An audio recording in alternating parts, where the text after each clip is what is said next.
So yun guys, kakatapos ko lang gamitin itong bago kong X-Step sa outdoor, no? Kasi for me, parang ang outdoor basketball po talaga ito bagay, no? Nung una, ginamit ko siya indoor, medyo inconsistent yung stop niya, pero nung ginamit ko na outdoor, dun talaga ito nagsashine. By the way guys, ipakilala ko, ito po yung X-Step Link G3, no? Tingnan nyo naman kasi, papakita ko nga sa inyo yung outsole kung para malaman nyo kung bakit ko nasasabi yan. No? Napakalalaki ng grooves. Hindi masyado nag-attract ng dust considering outdoor court ako naglaro na talagang medyo dusty. No, kasi walang bubong doon, tapos maraming dumadaan na mga sasakyan. Wala naman naglilinis talaga doon. So, ayan guys, may mga konting bato-bato lang, so okay lang. And ang agandaan, syempre, ang cushioning kasi nito is Ace Foam, yung top notch na cushioning ng X-Step. Ayan, no, full length guys, full length. So okay kahit mabigat ka, kahit panay talon ka outdoor, hindi sasakit yung tuhod mo. Okay na okay yung tuhod ko nung ginamit ko siya and very comfortable.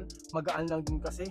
Ang lambot nito guys kasi mesh uppers. Kaso lang yun nga, sa tingin ko yung fit nito, no, medyo nasa narrow side siya. Kaya kung wide footer kayo, consider nyo mag one size up talaga dito, no? Kasi hindi na to masyadong stretch kasi may infusing in both sides. And ang kagandahan pa nito guys, very supportive, no? High quality naman talaga siya. Mukha siyang premium, no? Mukha siyang premium. Nasa medyo mid-tier yung price niya ngayon, nasa 2.5 to 3,000. Pero for me, pasok pa rin yun, no? Kasi ang ganda naman talaga. Very supportive kasi siya. No? Puro TPU, puro support, no? Dito sa presyo to, for me, okay lang.